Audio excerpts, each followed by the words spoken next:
Warning: the following video contains explicit language which may be offensive to some viewers or inappropriate for children. The content within this video is intended for mature audiences only. Are you ready?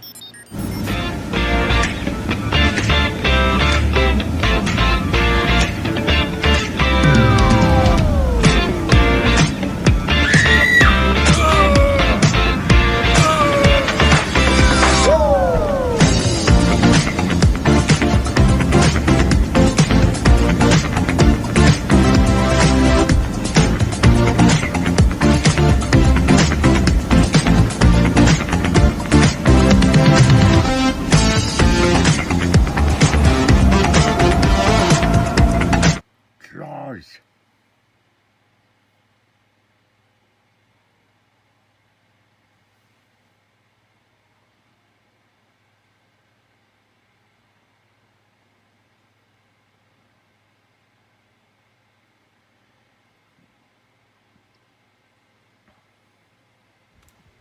Hey everybody, it's Jeff.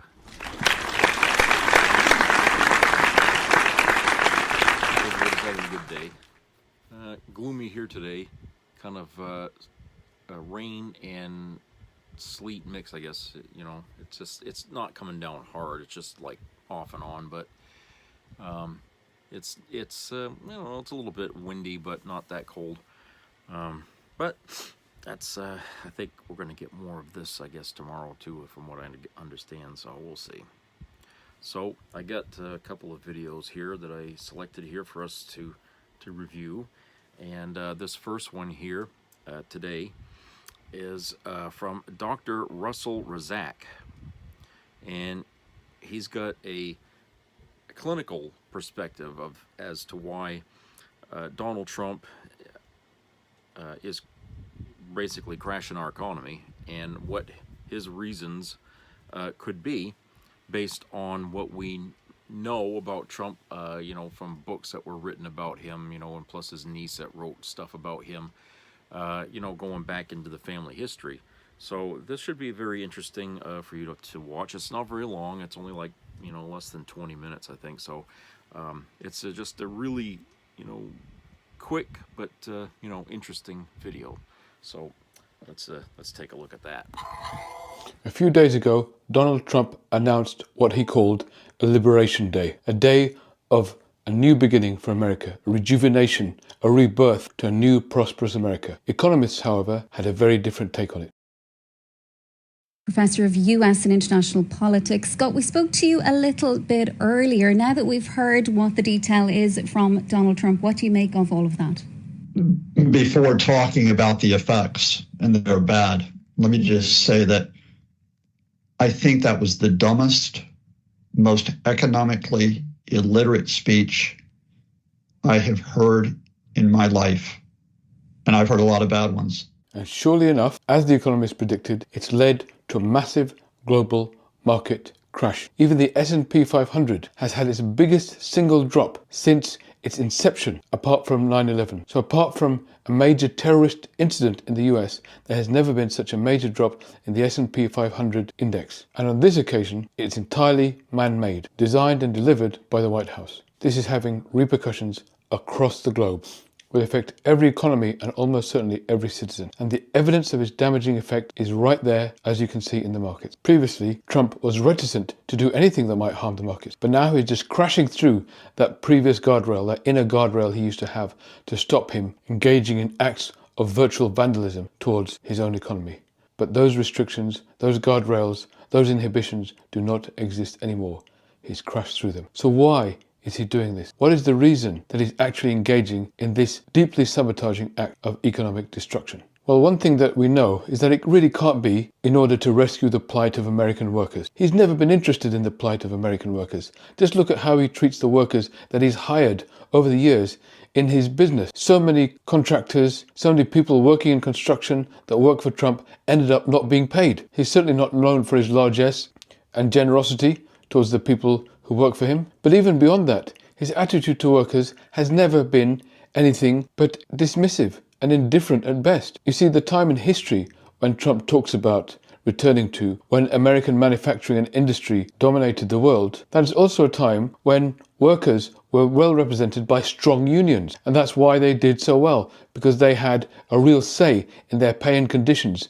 And owners, directors, and executives had to pay attention and listen to the workers' needs because they were represented by unions. And that's why that was a time of more economic equality and improvement across the board, not just because of the manufacturing industries that existed, but because the way workers were treated. And Trump has never ever shown anything but disdain for that. If you remember, just before the election, he had a conversation with Elon Musk live on X. And in that conversation, he lauded Elon Musk for the way in which he aggressively fires his employees. He says, if you guys ask for a pay rise, you're brilliant, Elon. All you do is just you say, okay, here's the door, get out. And you just sack people here and there. It's wonderful. Something, of course, that Elon Musk has now continued to do in government since Trump came to office. So his interest in workers and in raising the standards of working and middle class people is zero. That's not why he's doing this. That was never his motivation.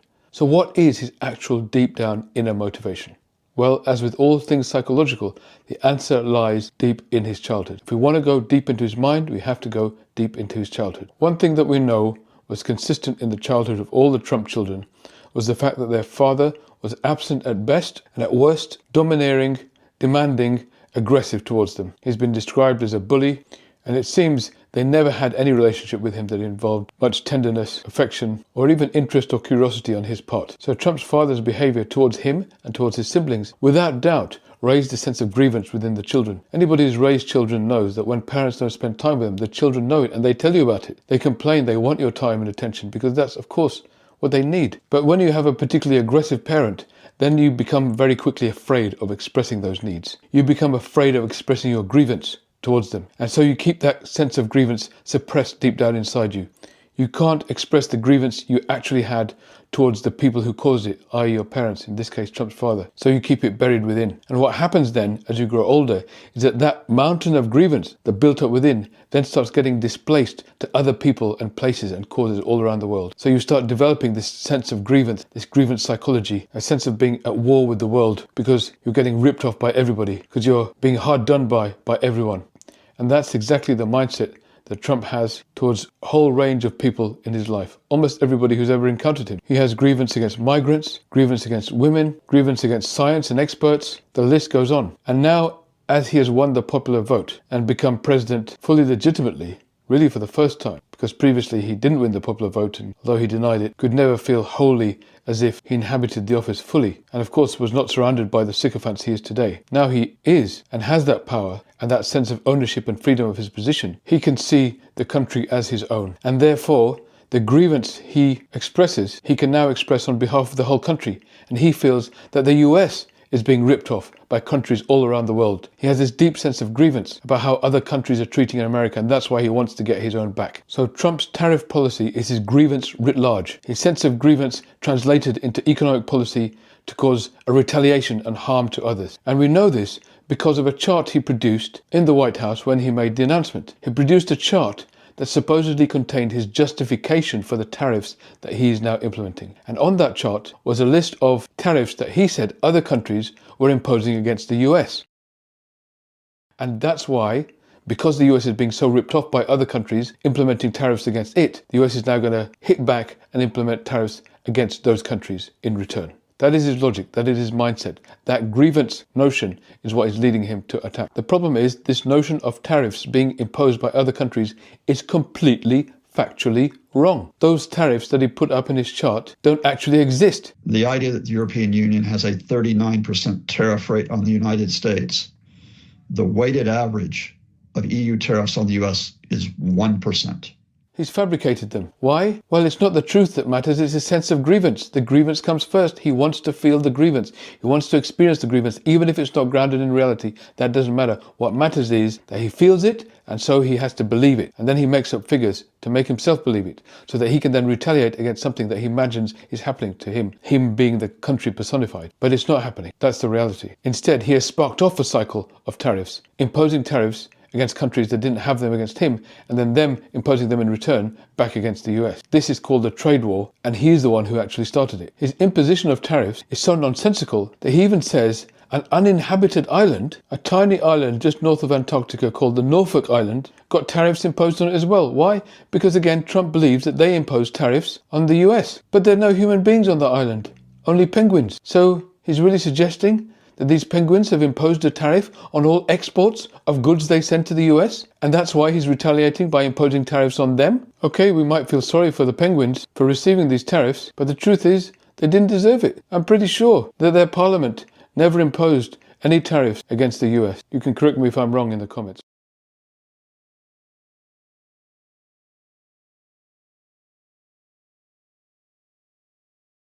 Now, what actually seems to have caused this grievance for Trump in reality is not any tariffs they've imposed on the US. What those figures seem to be based on is the fact that there's a trade deficit with these countries. These countries sell more to the US than the US sells to them. It's not that they impose any tariffs, it's just that they're better at selling goods to US consumers than the US industries are at selling goods to their consumers. Often that's because the US is a huge market, it's a massive population. So therefore, inevitably, smaller countries will sell more to the US because there's more people to buy their product than the US sells to another smaller country. And there are so many small countries on that list. There's no way that they themselves are going to have a trade deficit with the US because they'll never ever be able to buy more products from the US than the US buys from them. But whatever the size, when a country is exporting more to the US than the US in turn exports to that country, that's just competition. That's just how the global market works. That's also how prices are kept so low, incredibly low for all consumers. But for Trump, this is a competition that he cannot face losing. For him, he now is the country, and if it means that another country is winning, i.e. selling more products to us than we are to them, then we're losing. He only understands zero-sum logic. Either we're winning or we're losing. And if they're selling more to us than we're selling to them, we must be losing. So we have to impose a tariff. We have to pretend that they're imposing tariffs. Not really. What's actually happening is that they're supposedly winning the trade game with us, but because of that, we have to get our own back. We're being ripped off. You see, Trump cannot contain the notion of losing at anything in any way. It's outside his psychological capacity. And that takes us to the other issue from Trump's childhood that is impacting his mental state with regards to this calamitous economic policy. You see, his father taught him that the world is divided between killers and losers. If you're not a killer, prepared to be completely ruthless, then you're a loser. If you're a loser, I don't want anything to do with you. That's how he bullied them, by dividing the world in two, by dividing his children in two. And Trump is mortally afraid of ever being a loser. Why? Because if he's a loser, then he wouldn't even get any attention from his father. And he saw what happened if his father defined somebody as a loser. They ended up dead. That's what happened to his brother, Freddie. His father defined him as a loser from early on, harassed him, insulted him, poured scorn on him on a daily basis, with Donald then joined in with. Eventually caused the poor man to resort to alcoholism and eventually drink himself to death at a young age, all because of the torment that his father poured on him. A loser. So Donald could never ever countenance the possibility of being a loser in any shape or form. That, of course, is exactly what happened, as we saw in the 2020 election. He could not accept the loss. He had to fabricate his own reality in order to believe that, no, he wasn't a loser. No, Daddy, I'm not a loser. They rigged the election. That was a rigged election, and it's a shame that we had to go through it. It's very bad for our country. All over the world, they looked at it. So on this occasion, it's about his identification with the country. He sees himself being the country, and he cannot accept the US as losing any trade game with another country. He has to be the killer. He has to turn it into a war that he wins. And finally, there's the biggest driver of all, and that is the bottomless need for attention. You see, all those years ago, in his childhood, Donald Trump didn't get the affection and love that he wanted from his parents, but he did occasionally get their attention, sometimes by misbehaving, which is why they sent him off to military academy, often in negative ways, but at least it got him attention. The only way he could get them in his life was by doing things that brought on their attention. And so Trump has gone through his life now craving attention, and he mistakes affection for attention. For him, any kind of attention is good, it feeds him. The rest of us are fed by affection, warmth, love, admiration, respect, recognition from others. To Trump, all these things are completely alien. All he knows is attention, good or bad. That's all he needs. And so when there's an economic policy that gives him complete and absolute attention from everybody in the world, well, that's the perfect policy for him. Because so many economic policies are enacted and engaged in behind closed doors. They don't involve any fanfare. They don't have immediate effects either. It's a pretty mundane business, macroeconomics, most of the time. But this isn't. Everybody needs to know. Everybody wants to know. Governments, business, media, the press, everybody wants to know. And this was heaven for Donald Trump.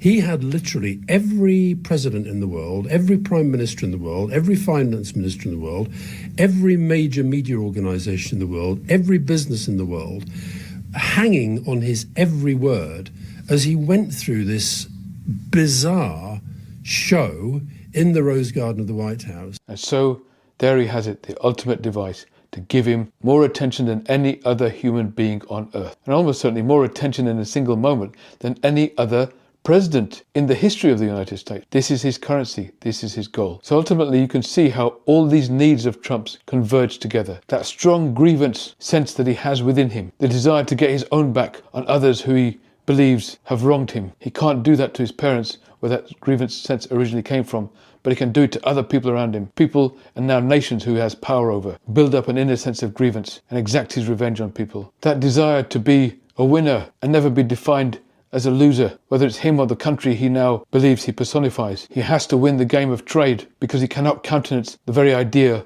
of losing at it. And finally, the need for complete and total attention, the bottomless need, the endless black hole of need for attention that he's now feeding. This kind of deep need really is just like a black hole because it never stops. It's never satiated. It will spiral more and more. And that's exactly what we're going to see going ahead. As he starts to look more and more like a loser, because markets are tumbling, the economy is crumbling, people's lives are being destroyed, his popularity is in freefall. He will have an increasing need to deny that to himself and pretend he's actually a winner and everyone's doing great and on his side. But that dissonance will lead to an increasing sense of grievance that he has against everybody. And so he will expunge that with more and more policies that punish people around him and countries around the world. And that in turn will lead to him becoming more and more of a loser in economic and electoral stakes, which then cycles back to even more grievance and even more hardship and punishing policies. And so the spiral continues. It is a dark age of Trump that is now beginning.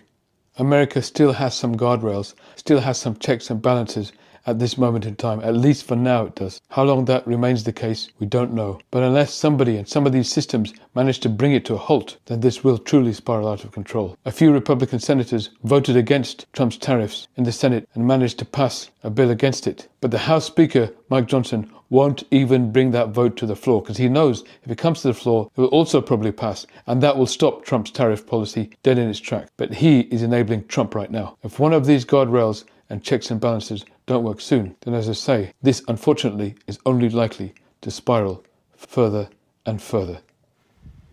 Very interesting. Very, very interesting indeed. I guess without actually meeting Trump in person and talking to him, the closest that any psychiatrist is ever going to get is to, read these books that were written about him. And, watch him when he talks. I mean, you can get a lot from a person's body language. And then and the things that they do are very telling as well. And, it makes sense. I mean, people who have been neglected by their families, or their parents rather, grow up with a very skewed look on society. And they're very protective of themselves, which makes them focus inwardly a lot of the times, where they feel like they have to achieve in order to be, so they, whether they can get out into the open. But, here's the thing. I mean, I realize in his past, he was less of a recluse and more of an extrovert, I guess, but that's only because he sought out attention, excuse me, for the most part. That's really what his motive was to get attention.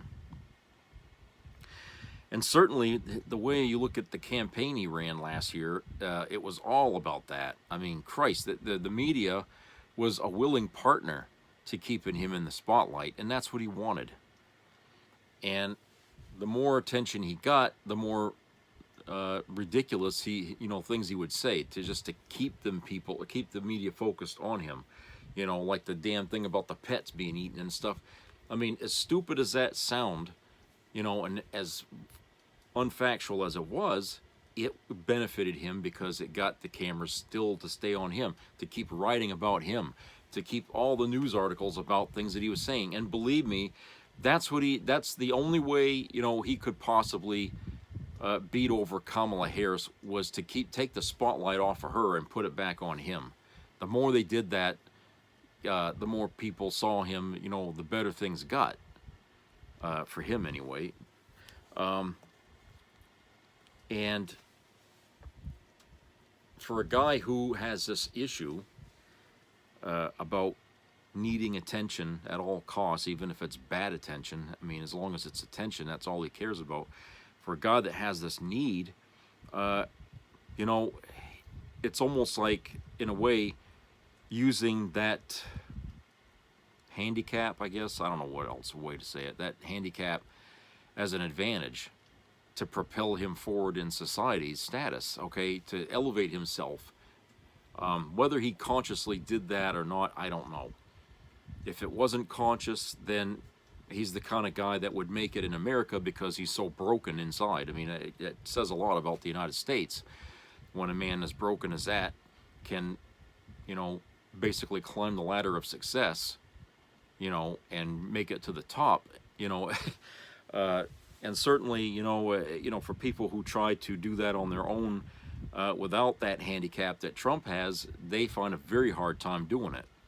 Because, for one thing, you know, for Trump, ethics don't seem to hold him back because it doesn't bother him to break any ethical rules or whatever, okay? Whatever he has to do, he's got to do in order to feel like he's won, like he's succeeded at something, okay? Now, we can argue round and round about how successful he's been, you know, in life. Personally, if it comes to proving that he's not a loser, he's already lost that battle. Long time ago, he lost that battle. Okay? I don't think anybody that ever did spent any time with this guy really thought of him as anything but just, you know, an idiot. Okay? And so, if he's trying to seek approval from people that are dumber than he is, the poorly educated, he'll get that because they're too stupid to see what he really is.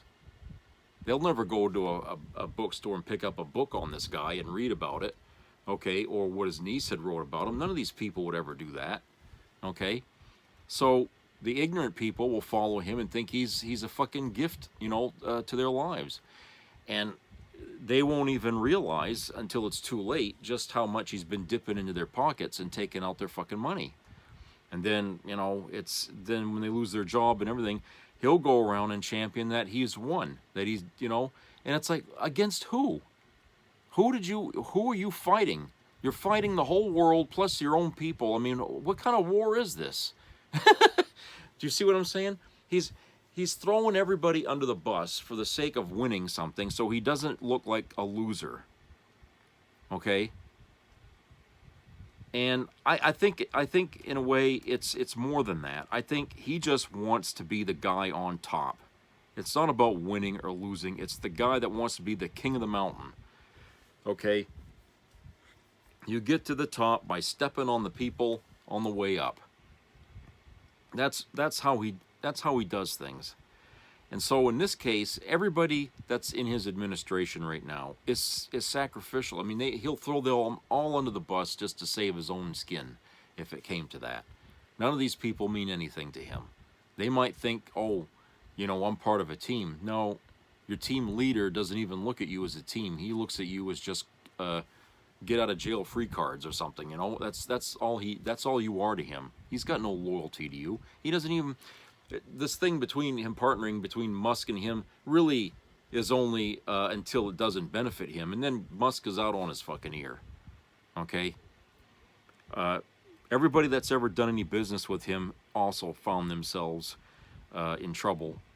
Okay, after Trump discards them. So this guy, I mean, it's not. I don't think it's so much about not being seen as a loser. It's that he doesn't want to be seen as weak, and he wants to be the guy on the top that everybody has to kiss his ass for. You know, that's what he thinks that it should be, because his father wouldn't do it. Okay, his family, his brother wouldn't do it. Okay, and you know he would like his father would pick on his brother. It wasn't just his father that would pick on his brother. It was him too. Okay, Trump was older. He was an older brother, and he wasn't a very nice one at that. Okay, But he was doing that to appease his father, to kiss up to his dad by, you know, picking on his own brother with him. Okay? It was a very, very broken household, to say the least. It goes to show you, wealth doesn't create good families. Okay? It doesn't. And I can't think of any wealthy family out there that really, you know, I don't know, maybe I just, you know, need more time to think on that, but but money doesn't guarantee you're going to have a prosperous and functional family. Okay, the money itself becomes the crutch, the virus in the family before long. That's why you see a lot of times, you know, celebrities that pass away, the families will fight over the assets. You know, I think of Casey Kasem, okay, and the debacle that ensued thereafter he passed away. I mean, it's tragic that shit happened, okay. And so it's, you know, like I said, money doesn't guarantee a good family. But with Donald Trump, I mean, clearly, you know, he was neglected or abused or whatever you want to call it. I don't know. But he's taking it out. His psychiatry is that he's taking his neglect that he got in life out on us. Okay, the failures of his father and mother have become our fucking. We have to pay it back. Okay, we're the ones that's got to pay for that, for what his parents didn't do for him when he was growing up. And if you're saying it doesn't make sense, it's not. It wouldn't be fair. Of course not. It doesn't make sense because we're looking at this in a psychological point of view here. Okay, but psychological points of view don't have to make sense. It's all based on emotion. Okay, and there is no logic behind emotion at all. It's just how we deal with and feel about certain things. Obviously, the reason that, you know, Trump walks around with a scowl, a permanent scowl on his face, is obviously he's not happy with himself. No matter how rich he is, he's not happy. Okay, he's tried to be happy with a lot of different things. You know, hanging around with prostitutes and people with deviant sexual lives, dipping into that. You know, to see if he could get any pleasure from that. You know, running casinos, meeting crooks. You know, he's dabbled into everything in his life to see if there's anything that can make him happy, and he's finding out it doesn't. Even being president of the United States isn't making him happy. We know this. Okay, he was already a president here in this country before, and it didn't make him happy. And the only reason he got pissed was the fact that he lost so badly against Joe Biden. He couldn't stand that. That was the thing that stuck in his craw, was the fact that he lost against him. And he didn't want that. You know, he didn't care at all about the fucking White House. All right. That was like, it's like a trophy on a mantle. And then when he lost to Joe Biden, it was like somebody came into his house and took that trophy away from him. Okay, that's how he felt about it. He was pissed. And so instead of believing that that this country could turn against him, he had to change the narrative. Okay, and say that, oh, they cheated. Okay, I would have won if they didn't cheat. The country was behind me, you know, and you'll just make up lies and facts and, you know, make up, well, false facts, right, actually. And he has people that help him do it. And that's the worst part. It's he's surrounded by enablers, people that will push his lie because for political reasons, right? They'll do this for him. So that only solidifies his lie in his head as being fact. That, hey, I got people all agreeing with me around me. I got a whole news station dedicated to covering my butt and saying, yeah, there was a cheat going on. Okay? You see what I'm saying? I mean, imagine if you had a son who stole some stuff and you found out that he stole it, but you got the cops telling you he didn't do it. He didn't do it. Was this kid across the road? You know? Well, when you got that kind of clout behind you backing up your lie, then how the hell are people supposed to think? Okay, I mean, that's kind of what it is that the more people you got in this echo chamber that's echoing what you're saying, the more legitimate it sounds. And eventually everybody gets sucked into the big lie, okay? And that's the kind of thing we were trying to tell MAGA back then, or during that 4-year period where Biden was the president. What we was trying to tell them was, you guys are just in this goddamn this circus tent of bullshit, and you're believing everything you hear, okay, coming out of this place, okay? But it's not true. It's all people feeding off each other this goddamn bed of lies, okay? I mean, it's no different than if you go into a chat room specifically for people who support Trump. Everything said in there is either going to be shades of the truth, lies, people rubbing each other's ego in there. I mean, it's just what they call an echo chamber. So you're not going to get any truth out of that. And if all you do is hang around in this fucking chat room, you're never going to know what reality is. Okay? Because you're too afraid to step outside of it and see what's really going on. Because you won't expose yourself to something that doesn't go with your narrative. So that's what Donald Trump, has created through his handicap. All right? His mental handicap is he's got people that'll follow him. And it's like I've said this many, if I could get 100 people to agree with anything I said, even if it was a complete and fucking lie, I could say something and 100 people would agree to it, okay? Well, it doesn't matter if you're a person that's got a broken mind or not. If I still say something, even if I was a complete and utter fucking insane person, there would still be 100 people that would believe it, okay? That's the way the world works. So, because Trump has got a handicap, does not mean that people will not follow or believe what he says. Okay? Remember that. Because I think that's really important here, is that, yes, Donald Trump suffered as a kid. He's 78, I guess 78 years old. Age doesn't cure a mental problem. It only gets worse as you get older if you don't treat it, if you don't get help for it. Okay? You might not believe that. I know there's a lot of people out there that don't believe in psychiatry, okay? I know, I've met these idiots, okay? The thing of it is that when a person like that goes through his whole life with an undiagnosed issue and he's not getting treatment for it, okay, everything that he does is going to be skewed because of his demented way of thinking, okay? Now, maybe that's part of the reason why he failed at every business he did, was because of the fact that he's mentally broken. Okay, maybe that's part of it. I mean, otherwise, how could somebody go bankrupt running a casino where they give you money? People are giving you money at a casino. Okay, and he still goes bankrupt 6 times. It doesn't make any sense. So you have to say, well, he's either stupid or he just cannot think. Okay? He just can't think. Well, we know he's got a broken childhood, and there's a lot of dots being connected here by what Russell or Dr. Razak here was saying. It makes perfect sense to me. All right? It might not be 100% accurate, but it's pretty damn close, I would argue that it is pretty damn close. Okay? Because a lot of people to this very day are going around scratching their head trying to figure out, why is he doing this? Why is he making up numbers? Why did he put a tariff on a little island that's only inhabited by penguins? Okay, clearly he's not thinking right.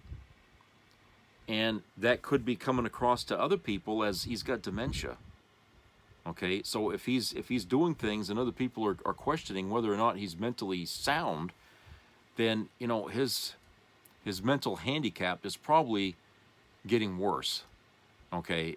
And like I said, if with age, whatever problems you have mentally get exacerbated. I mean, that I've seen firsthand from my own family and my grandparents.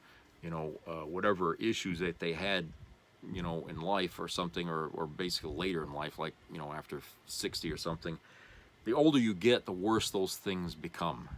okay? And so in Trump's case, mentally he's broken, and as he gets older, those aspects of him, this need for attention and stuff like that, is only going to explode, as he reaches 80 years old. Okay, so like I said, it's sad that we're being dragged down into the damn hole with him because of this, and we don't have any obligation to hold on to that. Okay, the rest of this country doesn't need to stay attached to this man's coattail. We were pretty good at recognizing, bad apples before they would get too far in jobs or politics or what. And there's no reason to think that people out there haven't already seen this in some form or other over the last few months, even during the campaign. I'm sure that a lot of Republicans out there have at some point noticed some awkward reasoning from him, and the fact that he's not, doesn't seem like he really is attached to reality. So it must have to bother some people, okay? So I know I'm not the only one who's on to this here about, what the hell's going on with this guy? Okay, why is he telling us that there's icing on a cake when there ain't no fucking cake? Okay, I mean, why is he doing this, lying to our faces, and the stock market is falling through the floor? Okay, he ain't doing it for our benefit. He's doing it for his own. He's trying to protect his image. He doesn't want to be seen as a loser, but he's already losing, folks. He's losing.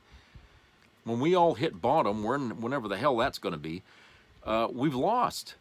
And, he may not lose personally, because he'll always be wealthy, but the rest of us are going to lose for him. Okay? You guys don't owe your life to that son of a bitch. Did he ever do anything for you at all personally? No. No.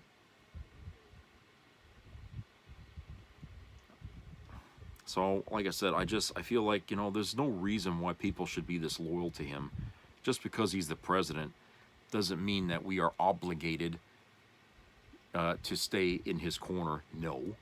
We didn't do that under Richard Nixon. The whole country wanted to see him out on his ear, okay, because he was crooked. We have an obligation to change what is if it's not working.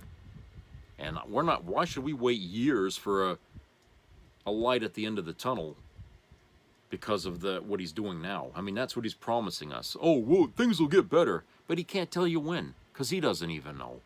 Things won't get better, okay? Forget it. You're going to sacrifice your financial state. You're going to end up on the street homeless, waiting for that great day? You really want to wait that long? Come on. Be serious, people.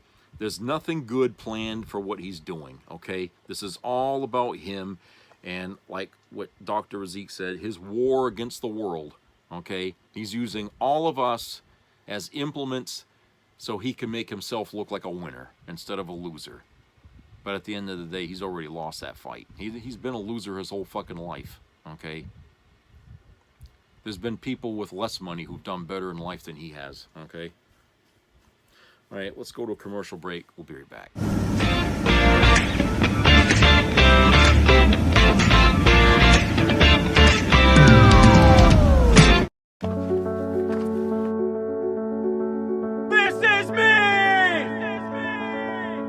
I'm Alex Curtis. I'm a lobsterman in Maine, and this is me. I'm Roxy Sugar, and this is me. I'm Eric Hopkins. I'm an artist, and this is me. This is me. Me. This is me. This is me. At the end of the journey, the main thing is you, original.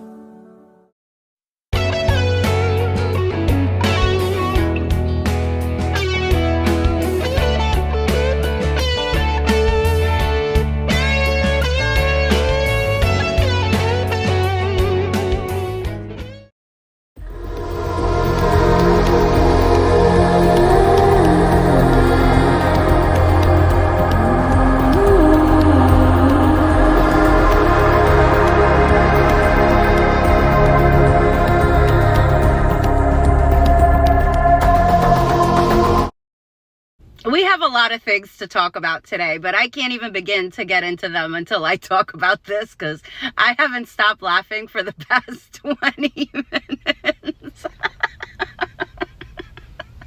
I can't. Let me zoom in for you guys.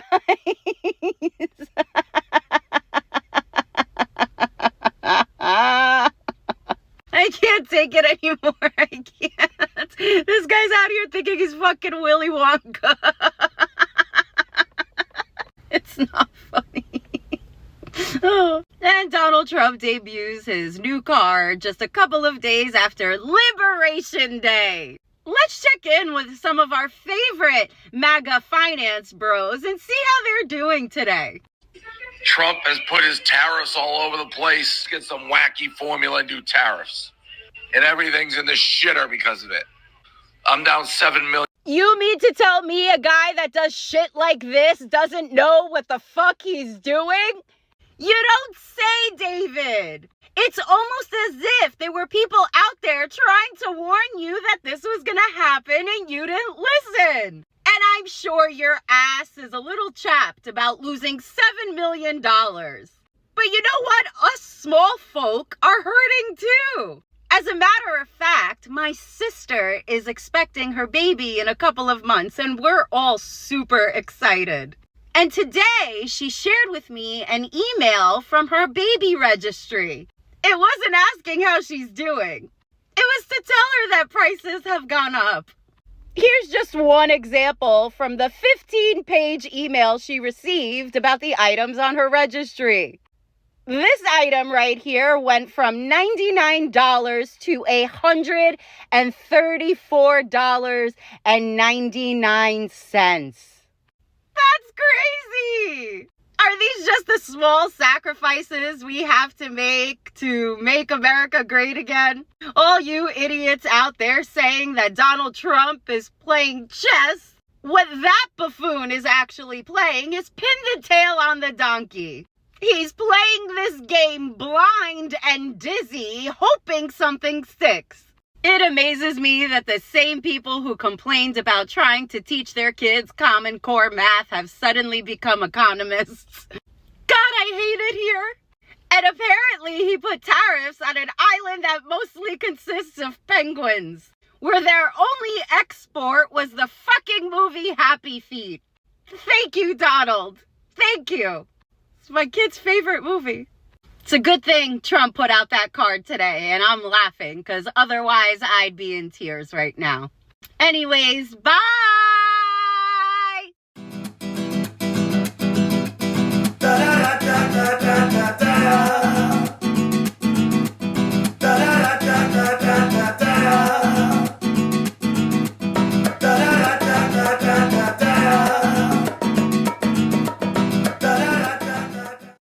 I can't get hard, not even with the blue pills. Will the salt trick work for me? All right, pay attention. If you're over 35 and not as firm as you should be, or if you're popping the champagne a little too early, I highly recommend the salt trick. In just 20 seconds, you can prepare this drink, and your anaconda will stand tall for hours almost immediately. This homemade salt tonic has been used for years by Brahmin bull breeders in India to help them stay firm and mate with up to 20 females at once.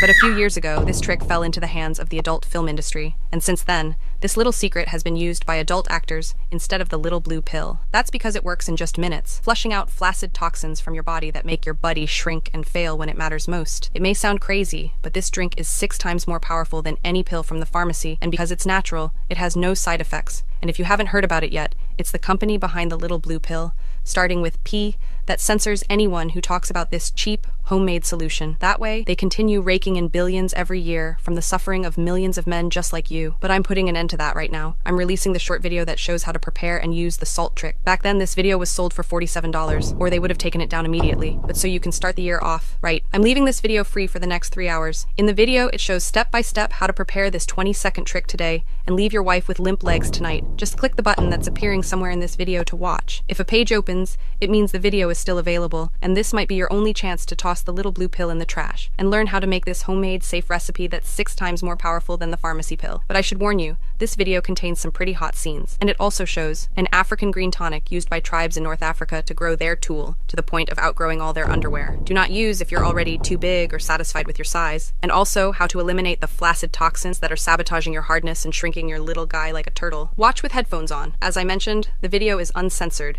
and shows exactly how this trick works to make your buddy rock hard. So click the link below and watch while it's still available.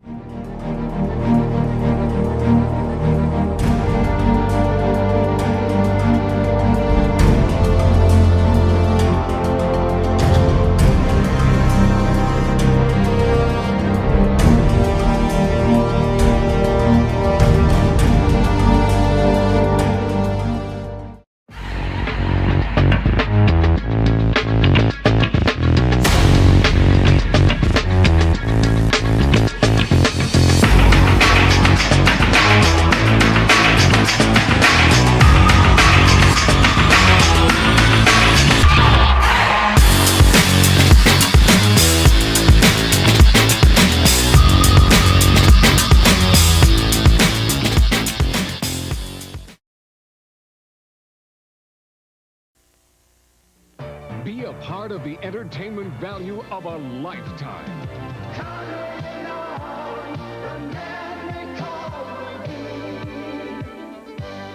I loved it. It was the best performance I've seen in a lifetime. I loved the show. I liked it very much. He's a very entertaining man. It's well worth the money.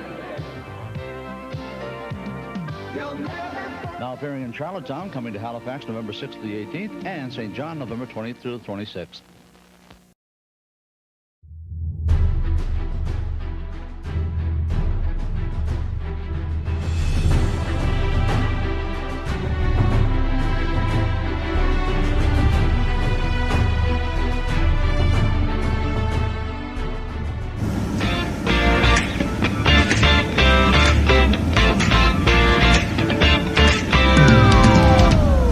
Welcome back, everybody. All right, so this next video here is from Dark Brandon, okay, and he likes to use a little cartoon cat there to do his talking, and he's going to be talking about the art of the deal versus the art of war. So it's not long; it's about 10 minutes, and let's go to that video here. We'll discuss that. Hey there, folks. Hope you're doing well today. Let me ask you something. If a politician said, I'm going to raise your taxes on everything you buy, food, gas, cars, baby formula, lawn chairs, iPhones, all of it, would you vote for that guy? No? Well, surprise, MAGA, you already did, because that's exactly what Donald Trump's new tariffs are. So let's talk about it. Not the headlines, not the spin, but what tariffs actually are. How Trump is using them, and why it's probably you who's going to get screwed. A tariff is a tax, that's it. Not on other countries, but on stuff coming into this country. You can import cars from Japan, boom, tariff. Cheese from France, boom, tariff. Steel from Canada, boom, tariff. Your next TV from Korea, guess what? Boom, tariff. Now here's the trick. Foreign companies don't usually eat the cost. They pass it on to you. So your made in America patriotism, yeah, it's about to cost you $300 more at Walmart. Ladies and gentlemen, we're going to make China pay. Yeah, right. Except they don't. You do. Trump's calling this Liberation Day like we just freed ourselves from the tyranny of affordable goods. It's part of his big 2025 flex. 25% taxes on imported cars, high tariffs on steel, aluminum, even basic household goods. Why? Because he wants to build American manufacturing, which sounds good until it's built on the backs of American consumers. So, who gets hurt? Let's break this down. Who's actually getting screwed? For one, the auto industry. Higher prices means fewer cars, fewer sales, which usually means layoffs. Not only the auto industry, but also farmers. They are also getting screwed. Countries retaliate with their own tariffs. That Wisconsin cheese or Iowa soy suddenly become more expensive abroad. Not to mention small businesses are getting screwed too. They can't afford these new import costs, so they either pass it on to the consumers or they get shut down. And not only that, but you, the consumer, are going to get hurt by this. The person just trying to buy a $19 toaster without taking out a loan. But hey, at least we're sticking it to China, right? And so here's the deal. This isn't about economies. It's all about optics. Trump's running on a nationalist message, America first. We don't need any foreign crap. But behind the scenes, he's not hurting global elites. He's hurting your wallet. And now he's banking on you not even noticing. Now, Trump isn't just winging it. Well, he is, but he thinks he's doing it strategically. You know, the art of the deal. In 1987, he had a book ghostwritten by a guy who today calls him a sociopath. In the book, they lay out a golden rule for negotiation. Get attention, then bluff, then bully, then walk away. And honestly, that's how Donald Trump is running the United States. Take his trade policy, for example. Let's break it down Trump style. You get attention by announcing flashy tariffs on China, Mexico, Canada, and the EU. Doesn't matter who gives it a branding name like Liberation Day, like it's a Marvel movie. Suddenly he's back in the headlines. Trump takes bold action, and now where's the bluff? Well, he claims he's going to bring back American jobs. He says that the other countries are going to pay him to stop. He says that we're winning, even if economists are screaming into their calculator. And so where does the bullying come in? Well, he threatens more tariffs as countries don't cave. He goes after domestic critics, calling them globalist traitors or the deep state. And all this meanwhile, CEOs who oppose it call them losers. And now we get to the last step of walking away. If it goes south, he just says, "Oh, I never said that." Or he blames it on Biden or windmills or fluorescent light bulbs. Doesn't matter as long as he never admits fault. Here's the catch, though. The art of the deal only works if you're negotiating for yourself. In a casino or real estate deal, you can bluff, bully, and bounce without hurting anyone but yourself. But when you're the president of the United States, your deal impacts millions of people.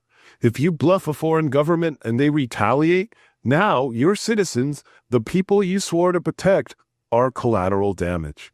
This isn't blackjack. This is people's livelihoods. Now, what if Democrats read a different book, The Art of War by Sun Tzu? Old school military strategy. No bluffing, no emotional outbursts, just calm, calculated psychological warfare. Sun Tzu says, if your opponent is temperamental, irritate them. Cool, just let Donald Trump watch Dar Brandon cartoons. He also says, appear weak when you're strong and strong when you're weak. Strategic patience, not Twitter meltdowns. Also, superiority isn't winning every battle, but breaking the enemy's resistance without even fighting.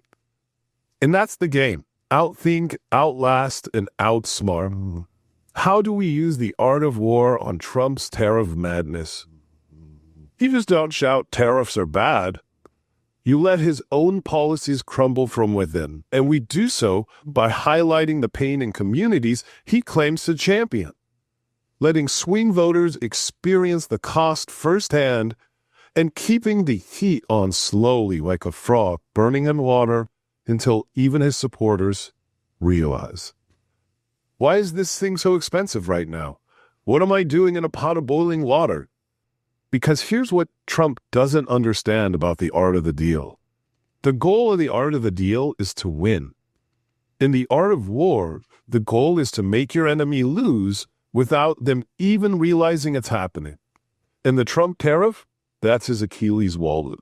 And so what's the strategy for the Dems? You go local, you go personal. You find the farmer in Michigan who can't sell his soybeans because of tariffs. You find the mom in Georgia who's paying $7.50 for milk. You show the factory in Ohio that had to lay off 200 people because steel got too expensive. And you tell their stories because when people feel the impact, not just hear about it, they care. And so when Trump says Liberation Day, we need to say Trump Tax Day. When Trump says China is paying, we need to say, no, dude, check your account. It's us. When he says America first, we need to say, then why are Americans going broke while your billionaire friends are thriving? Tariffs aren't the noble economic weapon. They're a blunt tool, dressed up in a flag. And if you're not a billionaire, odds are you're the one paying for the parade. So the next time someone tells you Trump is fighting for the working class, ask them, why are people getting taxed out of their own kitchen? And hey, if you love paying more for everything just to feel patriotic, congrats. The Trump tax is here for you. If not, well, we got a midterm coming up. I should've known, but now it's too late. The buzz are eating my face.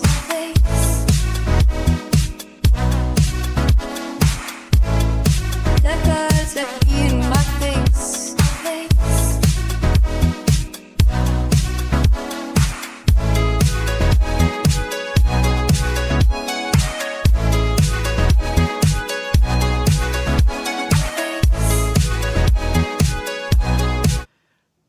Yeah, well done, MAGA.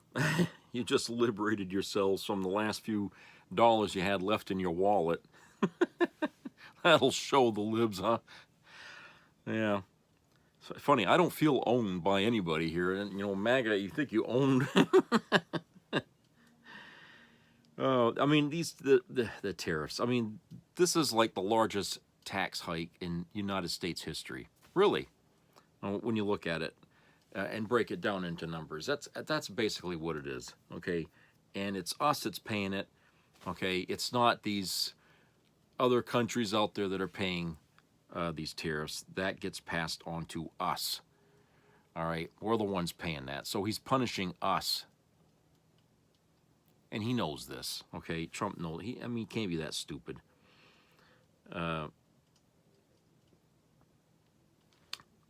I feel like, you know, when people start, you know, seeing their 401ks and all that just go away and they have to pay taxes to withdraw it early just so they can have some money. I mean, if that's not a sign enough that, you know, things have gone completely south, you know, what hope have we, you know?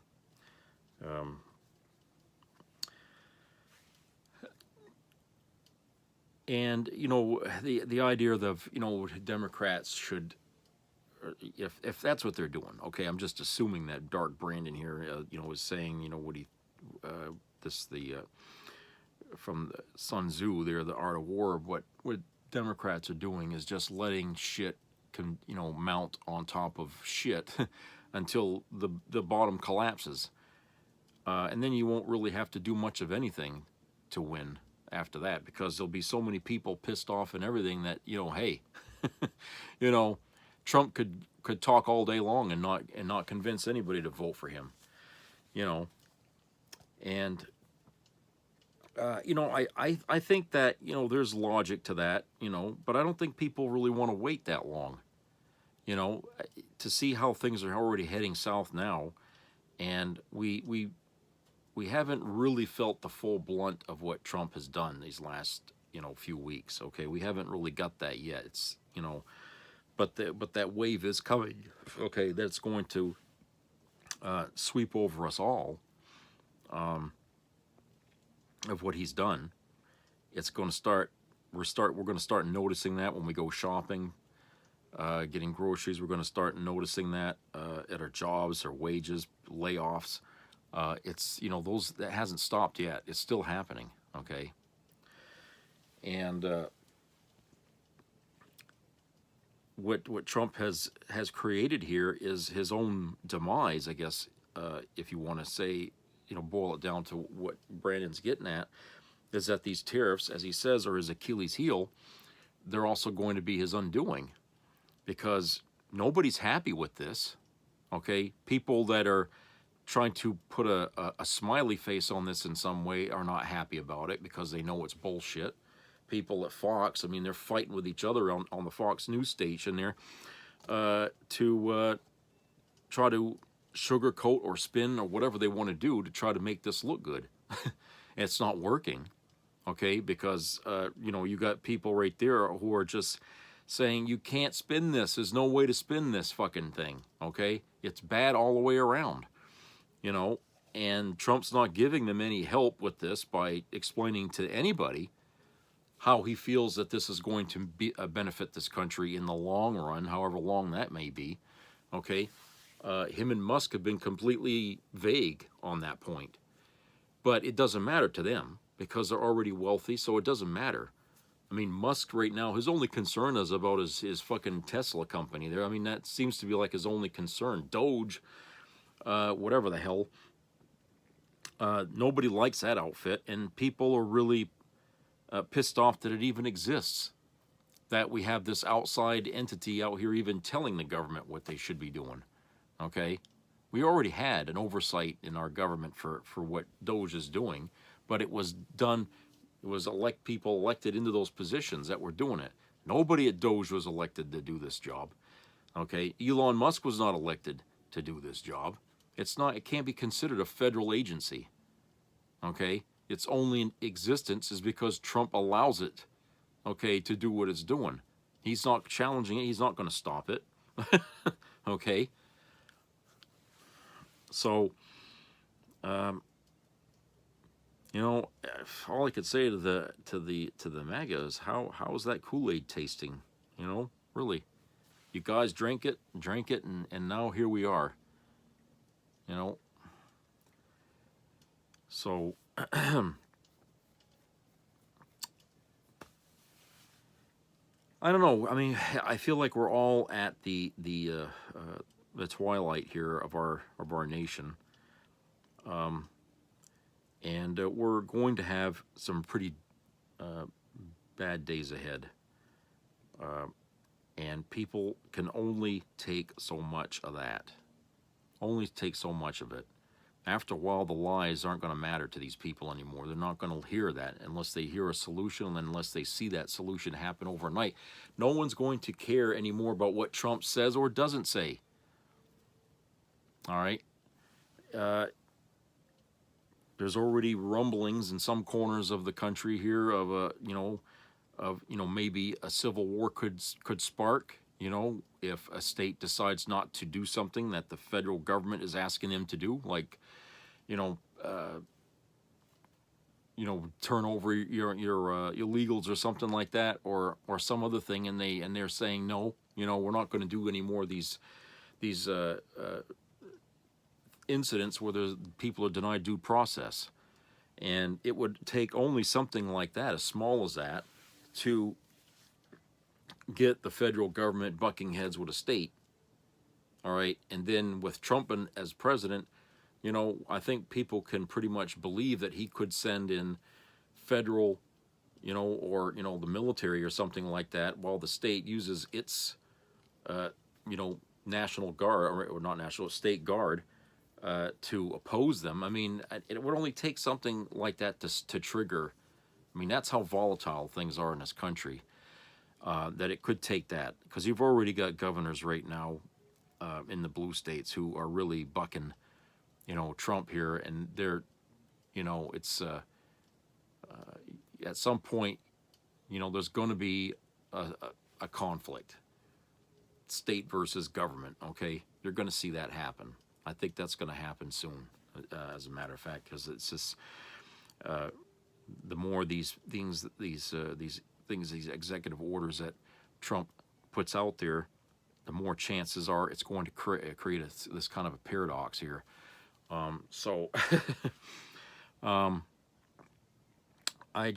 really think times are going to really try this country in ways that no one in our generation has ever had to deal with. And I'm talking about everyone that's alive and kicking today. None of us have ever had to deal with something like this. Not even those of you who went through the Nixon years had to deal with something like this, okay? This is even bigger than that, okay? This is more than just a guy who authorized someone to break into a fucking hotel to get stuff, okay? It's much bigger than that. We're talking about a constitutional crisis on top of a constitutional crisis on top of a constitutional crisis here, okay? That kind of shit cannot stand for very long before all of a sudden people are going to have to deal with it. And to say that, Democrats are just going to have to sit back and let this thing play out. Well, if they do, if the Democrats just sit back and just let this thing play out, it's going to lead to a civil war in this country in some form or other. It's not going to be rectified by an election, okay? It's not going to be rectified by an impeachment, okay? Because those processes require people to wait. Those processes can be tainted. Those processes still leave the possibility open that no justice can be done. And when people are mad enough, they're not going to wait for that. It's like if you see somebody breaking into your house and you got a gun, are you going to sit there and call the cops and wait 15 minutes for them to show up to stop this guy? Or are you going to take that gun in your car, go in there and stop the guy yourself? Okay, because time is of the essence. People do this all the time, and we've got laws in this country, open carry, you know, and people protecting themselves so they can keep their arsenal because of that fear that they've had, you know, that they keep using as, you know, their argument that, oh, well, one day they're going to come for our guns. Okay, well, at the same time, the government may not come for your guns, but they might come after you. They might deem you to be not an American or an illegal or something, you know, you're not, okay? It may not be the gun after all that they're going to come after for. It's just going to be you, and you're going to end up in El Salvador, or you'll fight back. You see what I'm getting at? So if the Democrats are going to play this game here of just sitting on their heels and letting Trump do what he's doing until you know, they figure, well, now Trump's got no supporters and we'll be able to beat him in the midterms or something. They're still clinging to the hope that we still have a democracy. And people, I've already said, we've already lost that. When Trump won the White House, okay, we lost our democracy. Okay, that's gone. And so we shouldn't be worried about trying to protect it. We should be trying to get it back. How do we get our democracy back the first time? How do we get it in the first time? Can you remember? How did we get our democracy the first time? Remember that. That's history. If you don't know it, go look it up. War for Independence. Okay? What do you think the 4th of July is all about? We got our democracy through that conflict. We had to detach ourselves from England, the oppression of England, in order to get our government to have our own democracy here. So we've lost that. We gave it up. We don't even realize it through our own system. We voted it away. We handed it over to the fucking MAGA people. All right? And you see what Trump's been doing with it. He's ignoring the courts. He's ignoring the Senate. He's ignoring Congress. Okay? And these entities don't have a police force of their own to enforce things that they do. It's just all on paper, which is something Trump will just toss into the fire pit. That right there tells you that democracy is gone. A man that's not going to acknowledge that system, has no respect for it, is certainly not going to allow it to interfere. You know. So how are we going to get it back? You don't get it back through a system that's gone. All right. I know AOC, Bernie Sanders, others are out there arguing against fighting the oligarchs. It's gone past that now. Okay, the oligarchs have got what they wanted. They got Trump in the White House. We lost our democracy. You know, Trump can give them all the breaks they want. All right, so they've already won. This war against the oligarchs, you know, can't be won on the streets through speeches, essentially. We have to have people in the system that can still affect some kind of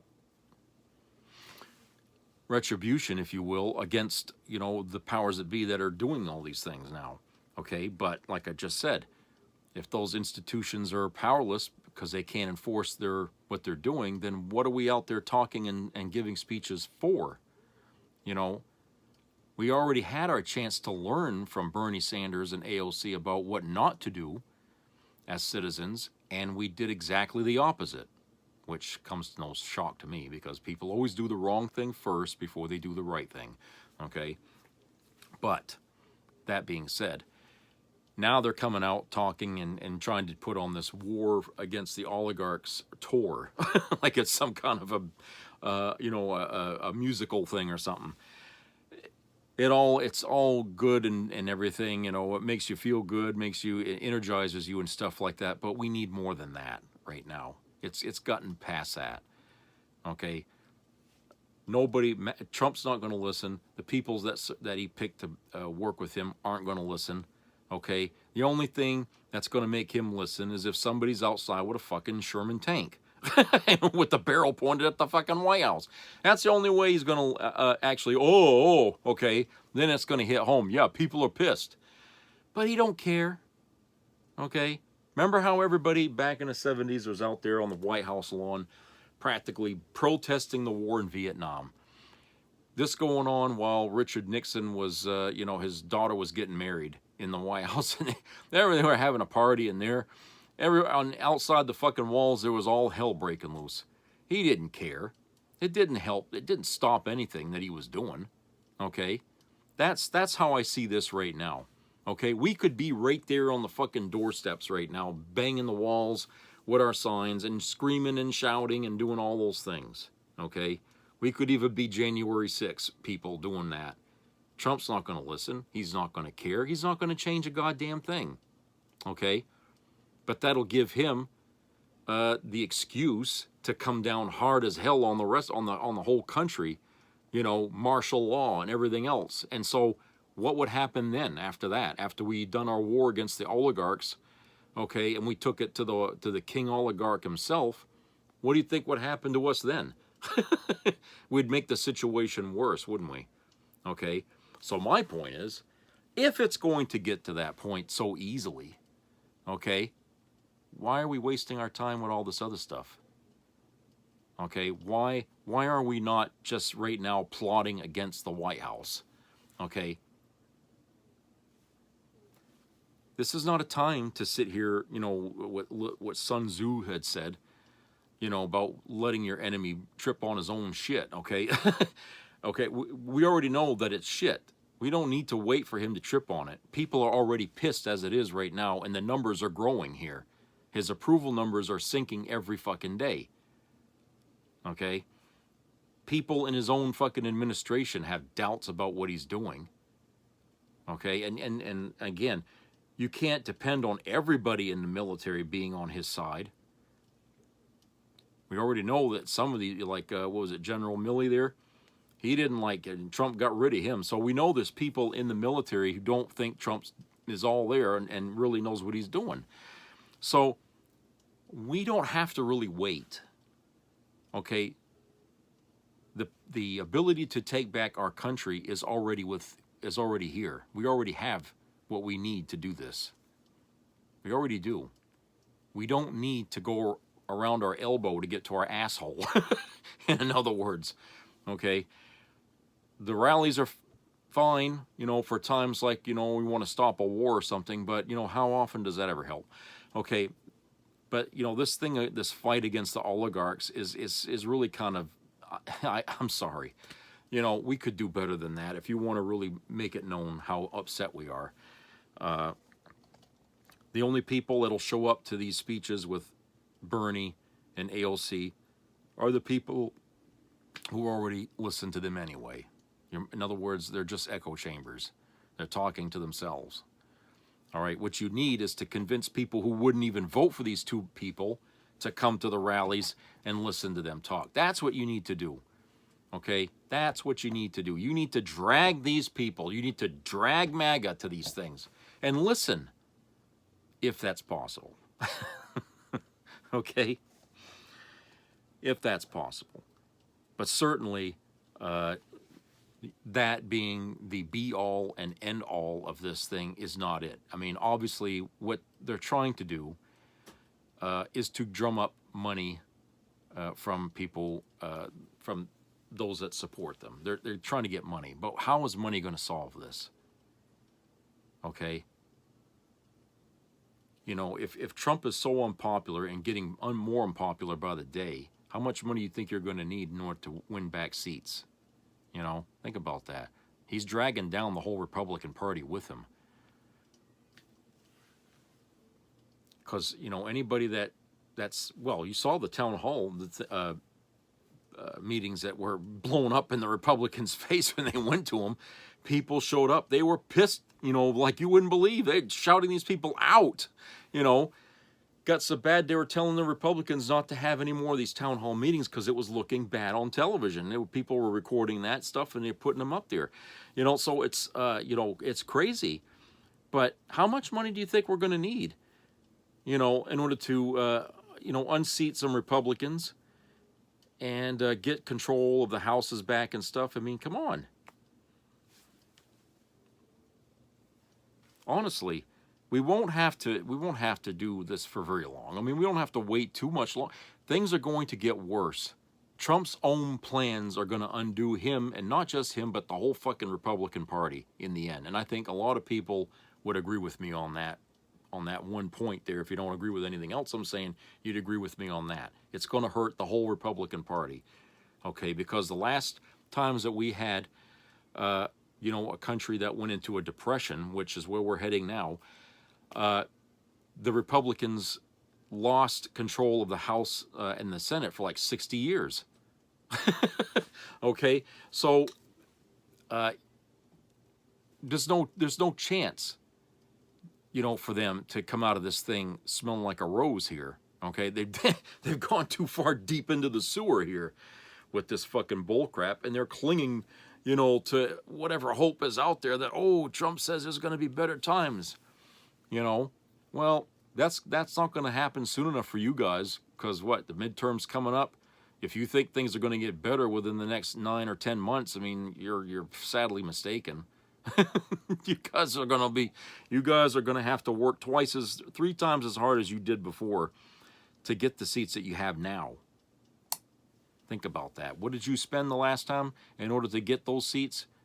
Triple it. And you might be able to win. And it won't be by a landslide either.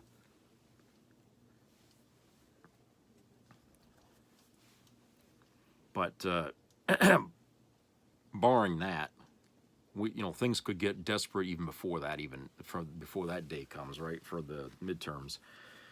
Because look how bad things are now. And this is only 3 months into his presidency. We still got, you know, the rest of this year to finish off, and he's going to finish us off before we finish the year off. Christ. No, it's not a good thing.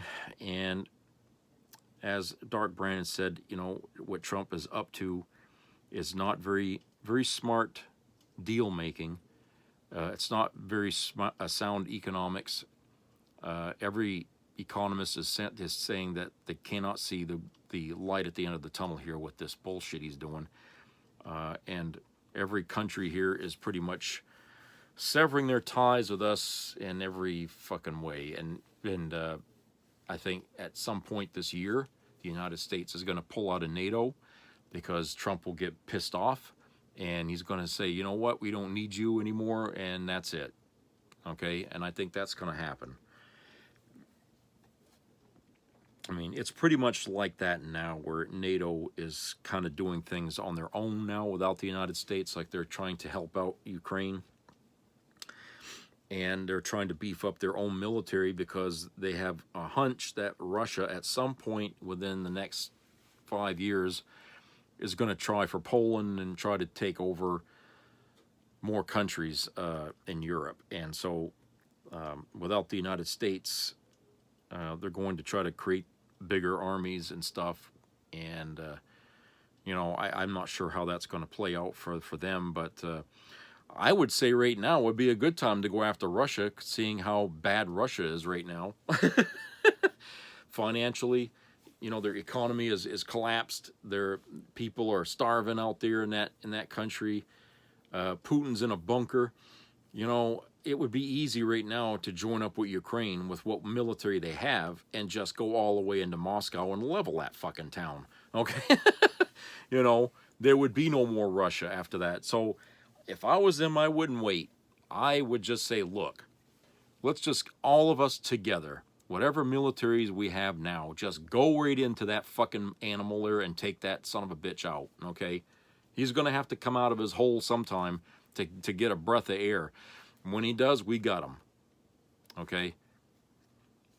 And I'm sure there's a lot of people there in Moscow who would be willing to grab him and put him in front of a firing squad, you know, and say, get rid of this son of a bitch, will you? You know, so like I said, I don't think the United States is going to have much to do with anything anymore, and that's sad. But that's the way it's going to be for as long as Trump and his cronies are still sitting in power. After that, I don't know. It's going to take years to undo the damage. Years, people. I'll be dead and buried before anything, you know, starts to recover from this. But it's going to take years. And it's sad because, you know, we didn't have to do this. None of us. We didn't have to go through this. This was self-inflicted. We shot ourselves in the foot here, November. We did. We all shot ourselves in the foot because we took our election lightly. We thought, you know, we could just do business as usual by doing no business at all and think that things were just going to continue on the way they've been going on. We tried to warn you about Trump. We tried to tell you this man was dangerous. Now you know we were right, don't you? You know we were right. Okay, so that's it for today. Hope everybody has a great rest of the weekend. So subscribe, comment, share, keep your ears open for health issues, and treat each other kindly out there. Be a neighborhood, be a community, help each other out. I'll talk to you guys later, so take care.